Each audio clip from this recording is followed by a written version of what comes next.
자, 오늘 기출문제 첫 시간의 시작은 우리 교재에 대한 기본적인 구성과 설명드리고 앞으로 이제 어떤 방식으로 강의가 진행이 되고 어떻게 이제 복습하셔야 되는지 그 말씀을 드릴게요. 일단 우리 기출문제집이 원래 두 권으로 분권해야 되는데 하다 보니까 또 한 권이 됐는데 여기에 스테이지 1 1부하고 스테이지 2 2부로 되어 있습니다. 그래서 소방행정법의 이제 전용 기출문제집은 아니고 다른 직렬까지 다 공통을 하는 기출문제집이어서 소방행정법에 비해서는 양이 좀 많은 편인데 일단 1부하고 2부로 구성이 되어 있어요.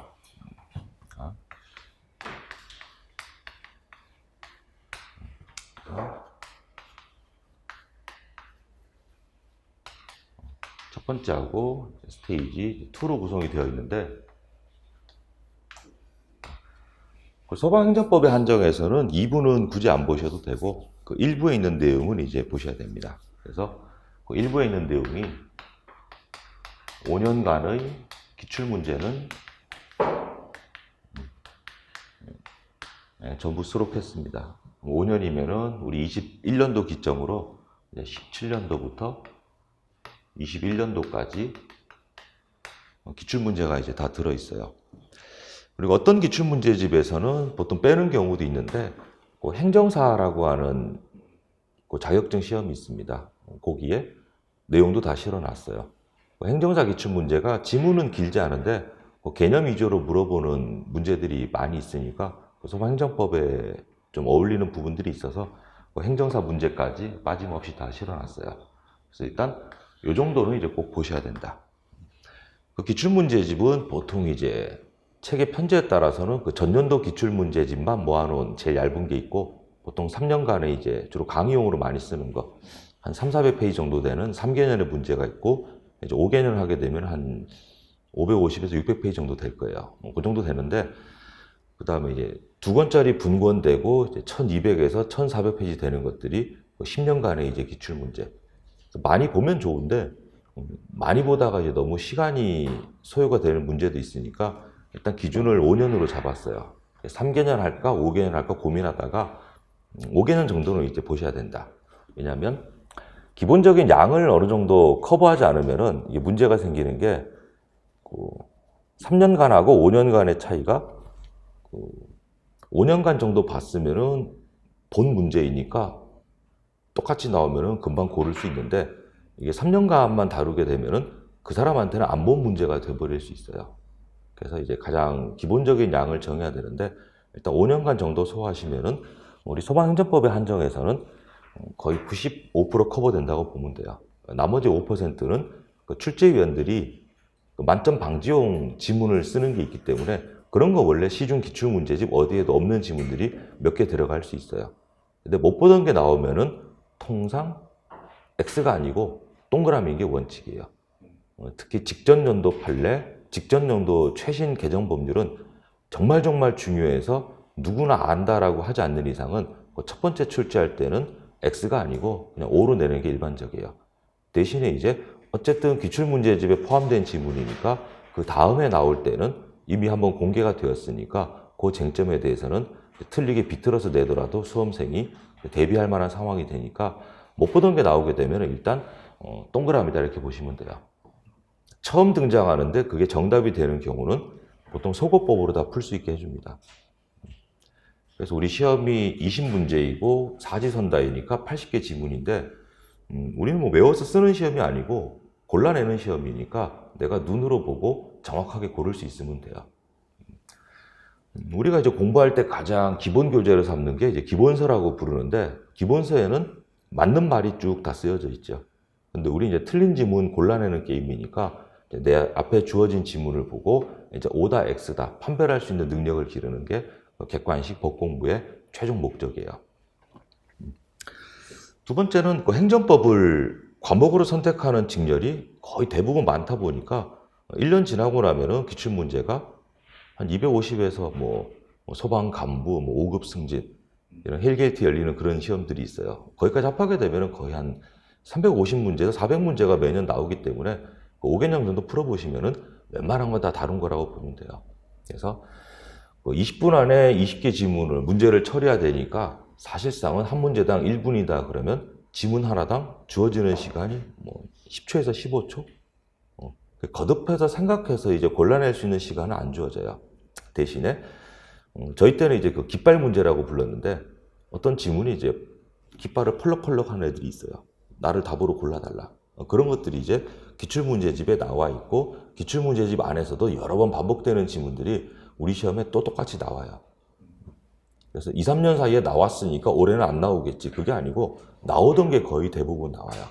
그 이유가 왜 그런가 하면 출제위원들이 그 문제 출제위원이 있고 그 다음에 골라잡는 선정위원들이 있고 이런데 그 출제위원들이 보통은 대학의 조교수는 안 되고 이제 부교수라든가 보통 정교수 그분들이 이제 출제위원 선정되면은 영광으로 생각할까요? 짜증을 내실까요? 짜증을 내세요. 대학 교수님들이고 학자들이니까 원래 강의하는 게 목적도 아니고 객관식을 다루는 게 원래 업무도 아니고 그분들은 주관식으로 쭉 논문을 써서 다른 이론을 비판하는 게 원래 주 업무이기 때문에 객관식 문제 자체를 굉장히 좀 업수히 보는 경향이 없잖아 있어요. 두 번째는 이제 그분들 입장에서는 이제 출제위원 받게 되면 이제 뭐 비밀 누설 금지문은 당연히 있고 경우에 따라서는 합숙해서 뭐 선정해야 되는 뭐 그런 문제도 생기고 여러모로 이제 머리 아프다. 돈이라도 많이 주면 그분들이 열심히 하실 텐데 돈도 별로 많이 주는 것도 아니에요. 보통 이제 제 옛날에 봤을 때는 한 문제당 이제 4만 원. 일괄적으로. 그래서 우리 책을 문제집 쭉 보시다 보면 옳지 않은 것은이 훨씬 많은 이유가 그것 때문이에요. 옳지 않은 것을 고르시오 이렇게 하게 되면은 4개 지문 중에서 1개만 X로 비틀면 되는데 옳은 것을 고르시오 하려고 그러면 3개를 비틀어야 돼요. 근데 돈은 똑같이 줘요. 그럼 뭘 하시겠어요, 여러분들이면? 하나만 비틀면 훨씬 편하잖아요. 그래서 이제 그쪽 문제 유형이 많은 것이고 그게 뭐 출제 지침표에 뭐 퍼센테이지를 주어지고 그런 건 아니에요. 근데 20문제를 전부 옳지 않은 것은 이렇게 해버리게 되면 또 너무 무성해 보이니까 그냥 상당한 정도로 그래서 1개, 2개 정도를 옳은 것을 고르시오 이렇게 하고 그나마 양심이 더 있는 분들은 X를 2개 써가지고 이제 박스형으로 만드는 거죠. 기역, 니은, 티끌 이런 식으로. 근데 그마저도 귀찮은 경우가 생겨요. 왜냐면 4개 지문이고 O가 2개, X가 2개인데 이게 지문마다 이제 수준이 있잖아요. 누구나 뻔히 아는 건데 그거 하나만을 택했을 때 박스형 문제에서 답이 골라져 버리면은 그것도 문제가 생기니까 기역, 니은, 디귿, 리을 뭐 배치하는 것도 이제 좀 신경을 써요. 그래서 이제 OX 조합형 그래서 다음 중 OX가 바르게 된 것은 뭐 이런 식으로도 나오고 옛날에는 개수 문제를 좀 즐겨 쓰는 편이었는데 요즘에 이제 경찰직 시험 말고는 개수 문제는 안 써요. 박스형에서. 개수 문제를 쓰게 되면 출제위원도 뭐 기역, 니은 이런 조합 안 해도 되고 또 한 개 차이로 틀리게 하는 또 마력을 부릴 수 있기 때문에 굉장히 변별력을 위해서는 좋은 장치는 맞는데 그 개수형의 치명적인 단점은 기역번 지문이 O이고 니은번 지문이 X인데 어떤 수험생이 기역번을 X로 착각하고 니은번을 O로 착각하게 돼도 개수는 맞아요. 그래서 1개를 모르면 그 문제는 틀리는데 2개를 모르면 또 맞힐 수 있어요. 그래서 그건 정확하게 이제 변별력이 없기 때문에 그 문제는 거의 쓰지 않아. 그래서 우리가 서술형 지문 중에서 옳지 않은 거, 그 다음에 이제 옳은 거, 3번째는 OX 조합형. 결론은 처음 공부하실 때는 이제 기출문제를 한번 쭉 다뤄보시는데 마지막에 우리의 목표는 기출문제지에 나와 있던 지문들을 지문별로 O다 X다 고를 수 있으면은 객관식 공부는 다 완성된 거예요. 그 다음에 내가 쌓아 올린 거를 감을 잃어버리지 않도록 계속 이제 짧게 자주 건드려 주는 거. 그래서 OX 풀이 훈련이다 이렇게 이해하시면 돼요. 그리고 OX가 더 어렵습니다. 1, 2, 3, 4 나와 있으면은 쭉 뭐 비추어 보면서 이제 나의 기억을 좀 끌어올릴 수 있는 장치들이 좀 있는 편인데 지문 딸랑 주고 O냐 X냐 해버리게 되면 정확히 알지 않으면 찍는 것밖에 안 되기 때문에 OX가 더 정확한 풀이 훈련이 돼요. 그래서 그걸 연습해 두시고 나면은 실전에서는 옳은 것을 고르시오 이렇게 돼 있는데 1번이 O다라고 답을 고르고 바로 넘어갈 수 있는 사람이면 객관식 수험생으로서는 이제 최정점에 있다고 보시면 돼요. 그래서 쭉 풀어가시다가 실전에서는 내가 정확히 아는 하나가 나오면은 그대로 답으로 고르고 다음 문제 넘어가는 거예요. 그렇게 해서 이제 시간을 줄여가지고 시간이 좀 필요한 과목에 투자하는 용도로 쓴다. 그래서 가장 시간을 많이 세이브할 수 있는 게 일단 소방관계법규. 알면 0.1초, 모르면 거기는 찍는 것밖에 안 되는.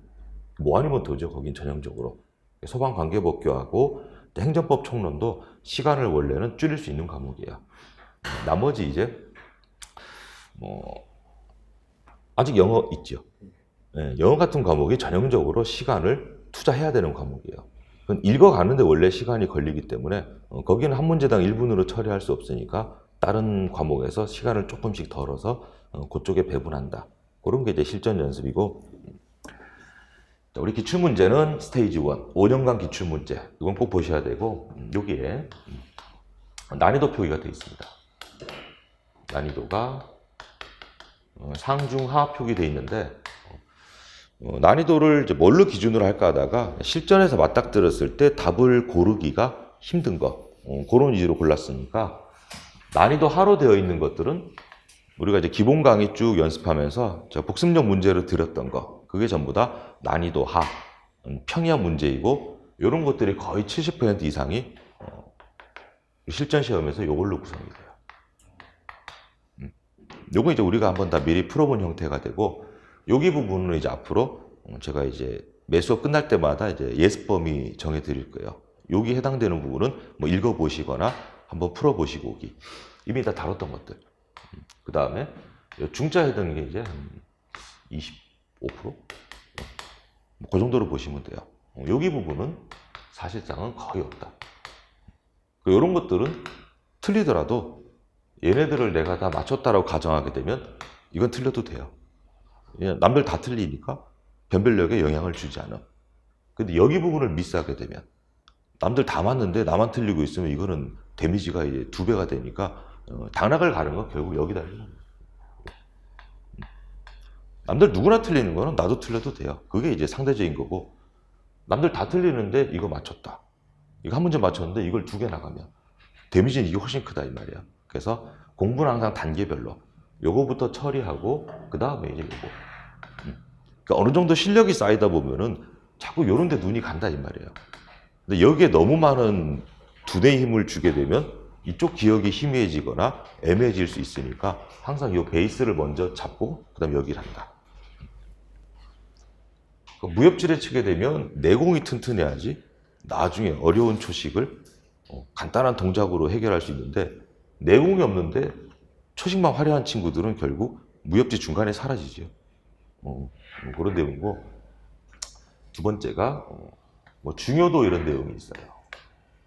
이것도 이제 뭐 세 칸으로 표기되어 있는데, 그 중요도 표기는 뭐냐면은 1, 2, 3, 4 지문 중에서 각각의 지문들이 항상 이제 내가 답입니다라고 펄럭펄럭 하는 그 정도 지문이 이제 많이 들어있으면 저 중요도가 이제 높은 거고, 그런 게 별로 없으면은 그 해에 변별력을 주겠다라고 힘을 많이 준 그런 내용들이니까 지문별로 정리할 때는 필요한 지문이 그렇게 많지는 않은 거, 그런 식으로 이제 구별이 돼 있으니까 기본적으로 난이도 위주로 이제 보시면 됩니다. 그래서 하, 중, 상 순서로 나가면 돼요.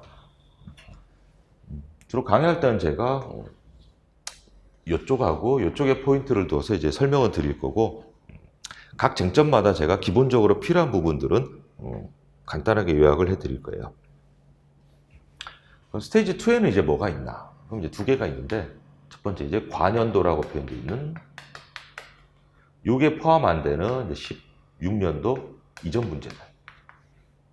그 중에서 가장 이제 좀 필요하다고 생각되는 것들은 모아져 있어요. 나중에 시간이 나신다, 그럼 옵션이에요. 여기 있는 것 중에서 16년도 출처가 이제 옛날 건데, 거기 들어있는 거는 좀 의미가 있는 거니까 한번 풀어보시면 좋고, 여기에 나와 있는 것 중에서는 여기 안 넣은 것들이 있어요. 거기 이제 대부분이 변호사 시험 문제, 입법부 공무원인 국회직 8급, 그 다음에 소방 간부 시험, 그 다음에 국가직 5급 승진. 이쪽은 왜 고난도이냐면은 지문이 하나당 엄청나게 길게 있어요. 보통 이제 한 2-3줄 정도로 주는 게 일반적인데, 여기는 5-6줄이에요, 지문 하나가. 그래서 이거는 내용은 뭐 우리가 뻔히 아는 걸 수 있는데, 지문이 너무 길기 때문에 우리 시험 스타일하고는 너무 거리가 멀어. 여기는 소방의 한정에서는 굳이 안 보셔도 상관없다. 그 다음에 이제 스테이지 2마다 해당 쟁점에 오답 지문들이 쭉 실려 있어요. 오답 지문이 뭐냐면은 기출문제 중에서 옛날 것들인데 그 X로 처리된 것들은 다 실어놨으니까 이런 것들은 이제 중간중간에 이렇게 오다 가다가 짜투리 시간에 한 번씩 그냥 아무데나 이제 펼쳐보셔가지고 틀린 지문들인데 어디가 틀렸나를 쭉 확인하면서 이렇게 음미하게 되면 보통 5분, 10분 안에 해당 단원 하나를 쭉 정리할 수 있는 그런 효과가 있을 거니까 여기는 전부 다 이제 옵션으로 별도로 활용하시면 돼요. 여기는 선택, 여기는 이제 필수. 자, 그러면 이제 우리 6페이지에 우리 목차 한번 보겠습니다.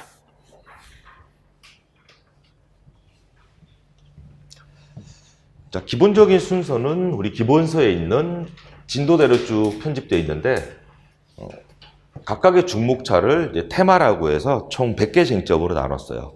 그래서 쟁점으로 분류한 범위는 그 영역에서 두 문제가 나올 수는 없고 그 영역에서 한 문제가 나올 수 있는 거. 그거 기준으로 이제 100개 쟁점으로 나누었고 그 테마 1, 권력 분립과 행정인데 파란색 점이 없다. 그럼 얘는 출제 비중이 없는 것이고 그 다음에 점 하나 찍혀 있으면은 출제 빈도순이에요. 나중에 이제 쭉 한번 보시고 마무리할 때는 처음부터 그냥 보는 게 아니고 별 3개 찍혀져 있는 부분. 그거 합치게 되면 한 25쟁점 될 거예요. 그 중에서 15개에서 16개가 무조건 나와요. 그 다음에 이제 출제 빈도 순대로 이제 쭉 정리하시면 가장 효과적이다. 안 나오는 부분을 내가 열심히 팔 이유는 없다. 항상 매년 중요하게 나오는 부분이 매년 똑같이 반복되니까 거기 위주로 보시면 돼요. 매년 나오는 게 나올 수밖에 없는 게 출제위원이 이제 출제되고 나면은 제일 먼저 신경 쓰는 게 딴 게 아니고 난이도예요. 박 교수가 출제했더니 올해 합격자 평균이 68에서 72다. 뭐 학살이지 학살. 어렵게 냈다고 좋아하는 게 아니고 그거 난이도 조절에 실패한 거니까 웃음거리가 돼요. 감 떨어졌네 이런 식으로. 그래서 이제 그 난이도에 먼저 가장 먼저 신경을 써요. 내가 출제했는데 합격자 평균이 뭐 93이다. 뭐 그럼 물시험이니까 그것도 성의 없이 낸 것이고 그 다음에 자기가 출제위원인데 합격자 평균이 뭐 70대 초반이다. 그래도 욕먹게 돼 있어요. 그러니까 똑같이 선례대로 출제위원들이 가장 선호하는 합격자 평균이 보통 한 84에서 86 사이 또는 82 이렇게 80점대 초중반을 제일 선호해요. 그럼 여기에 난이도를 맞추니까 여기를 해결할 수 있도록 기존에 있던 기출문제집이 있는 거는 수험생이면 누구나 봤다고 가정하고 그거하고 이제 지문을 똑같이 내게 되면 다 이 정도는 맞힌다. 그래서 이제 14개에서 한 15개를 무조건 똑같이 줘요. 그래서 나오는 게 매년 나오고 나머지 이제 한 5개? 고기를 가지고 이제 신경을 좀 쓰는 거예요. 나머지는 기존에 있는 거 그대로 갖다 쓴. 그래야지 이 난이도를 맞히기가 쉽죠. 그래서 이제 누구나 기출문제집 봤으면 맞힐 수 있는 문제를 그대로 준다 이 말이야. 대신에 이제 문제하고 지문을 그대로 내면은 4만 원어치 일을 전혀 안 한 거잖아. 그러니까 이제 지문을 뜯어다가 이제 재조립해가지고 넣는 거예요, 기본적으로. 두 번째 이제 더 싫어하는 건 이의제기예요. 그분들이 논문 쓰시는 학자분들인데 객관식 내고 나서 이의제기 들어온다? 그게 되게 싫어요, 하여튼. 왜냐면 수험생이나 뭐 강사를 전부 다 무시하는 분들이기 때문에 알지도 못한 것들이 뭘 찡찡대 이런 식인데 문제는 인터넷 사회가 됐으니까 이의제기도 다 이제 보여지잖아요. 그럼 시험 끝났는데 이의제기 게시판에 뭐 행정법 나책형 17번 이상이요가 쭉 계속 몇 개 있으면 당연히 이제 시험출제위원회에서 이제 물어보겠지. 이거 어떻게 된 겁니까? 그러면 이제 교수 입장에서도 그게 망신이니까 이의제기가 없도록 하는 게 그 다음 목표이고 그게 최종 목표예요.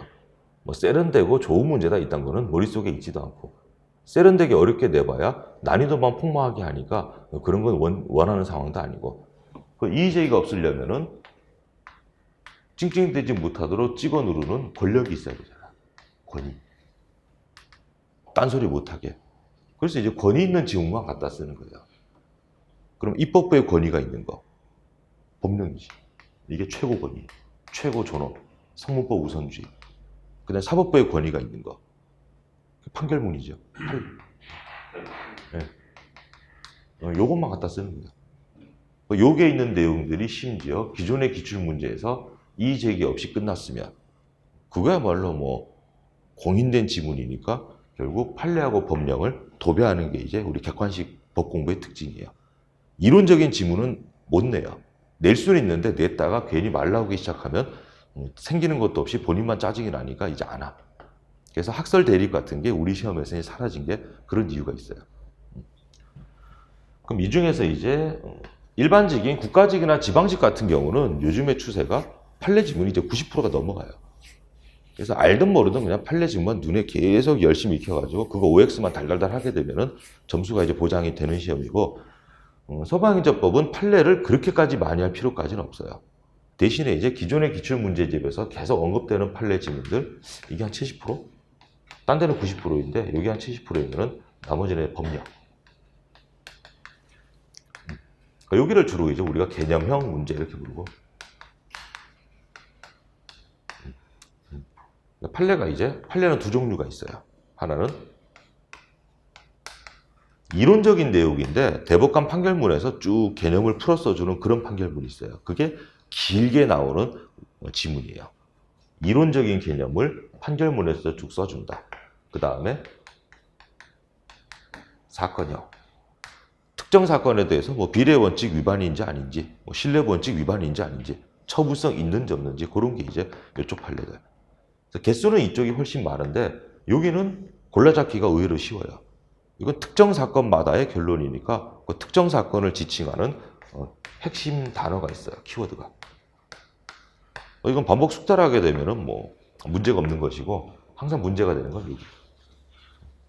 가장 출발 베이스인데 이게 가장 사실은 난이도가 있는 부분이니까 여기는 정확하게, 여기는 빠르게 많이, 뭐 그런 식으로 이제 쭉 정리해 나가시면 돼요. 자, 마지막에는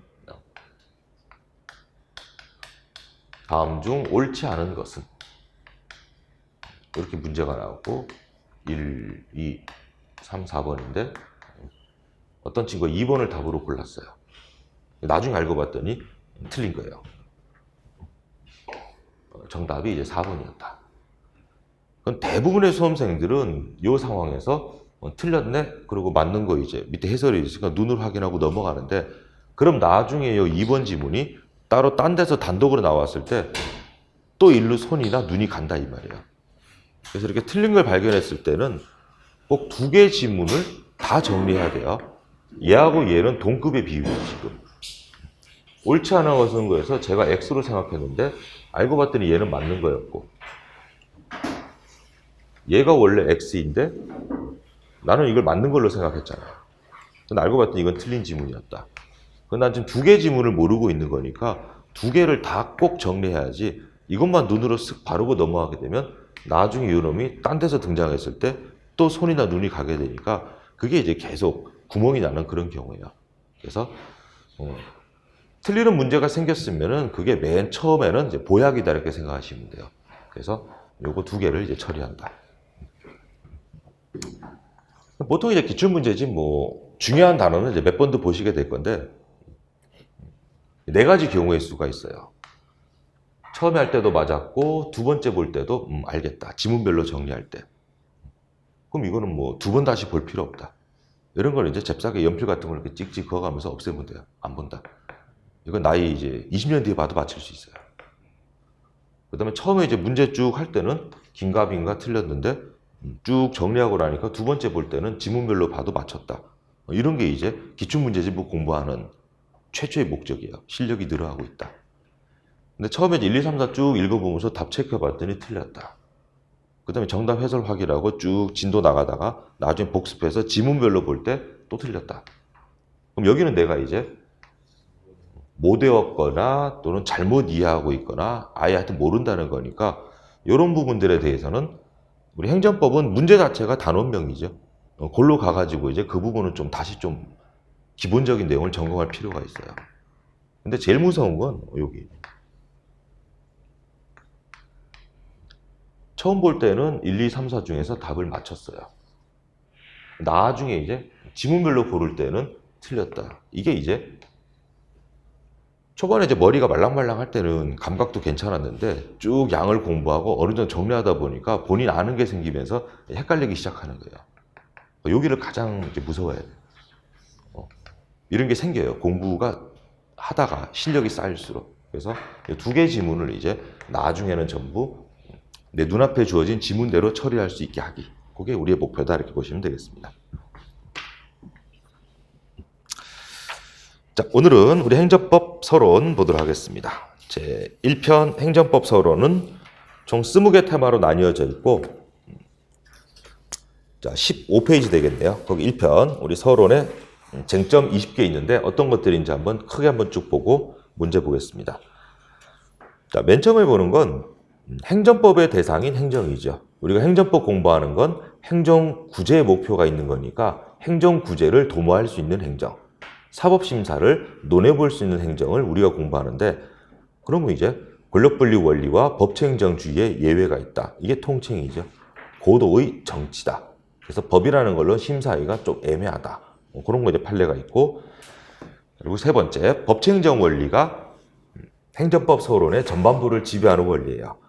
그럼 모든 행정 역시 법에 따라야 된다. 이런 내용일 때 법치행정 원리가 어떤 요소로 되어 있나?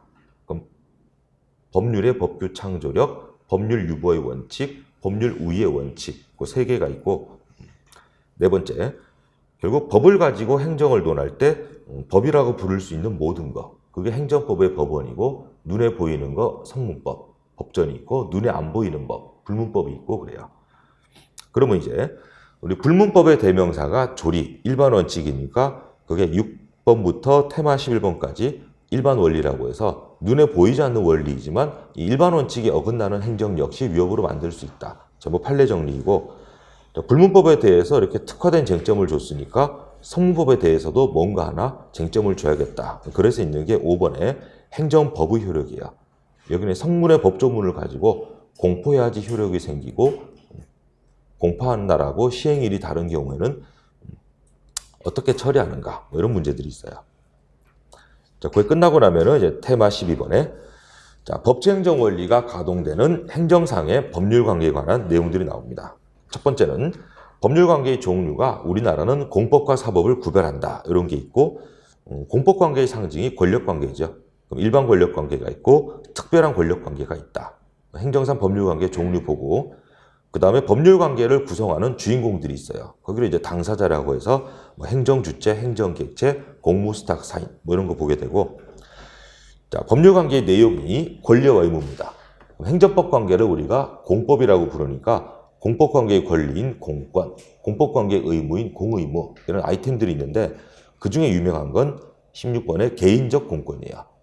오늘날에는 열등한 지위에 있던 국민이 공법 관계에서 먼저 국가를 상대로 권리를 행사한다. 이 개인적 공권이 늘어나는 경향이 있다. 오늘날에는 재량행위에서도 행정부에게 일정한 의무가 있으니까 상대방인 국민은 그 의무 이행을 요구할 수 있는 공권이 재량행위에서도 성립한다. 뭐 이런 게 있고 소송편에서의 원고적격하고 똑같이 겹치는 부분이에요. 자, 17번은 가장 출제가 안 되는 부분인데 법률 관계의 발생과 소멸 원인들이에요.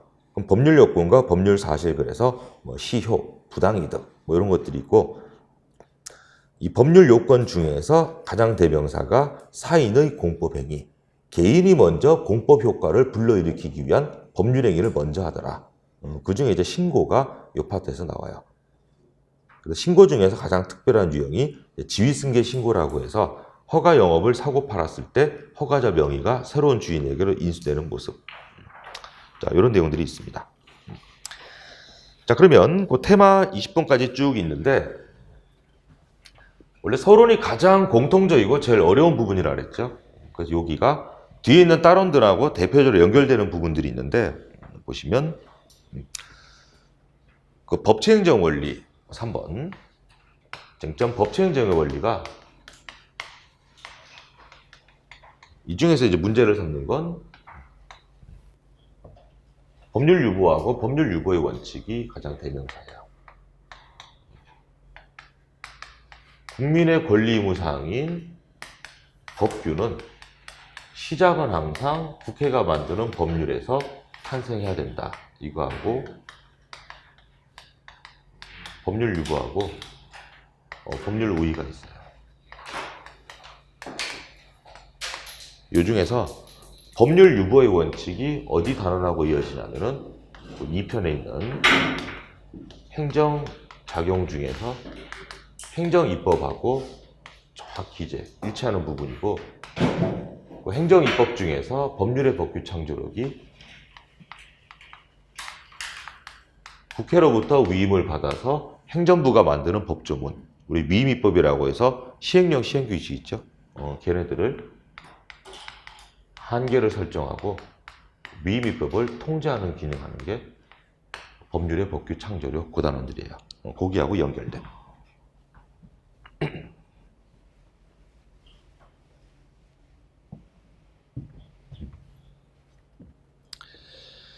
자, 그 다음 행정법에 이제 법원이라는 단원이 있는데,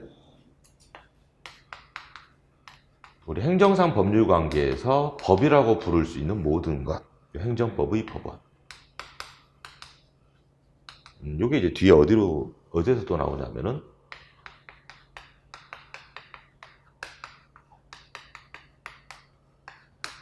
개인이 국가를 상대로 권리 주장할 수 있는 개인적 공권이 어디로부터 나올 수 있는가? 그럼 권리를 보장하는 법규의 성질을 가지고 있는 법원들 중에서 나올 수 있다. 법전에 근거해서 개인적 공권을 행사할 수도 있고, 우리 조리상의 신청권, 일반 원칙이라고 하는 불문 법원에 근거해서도 권리를 신청할 수 있다. 뭐 그런 거하고 연결이 돼요.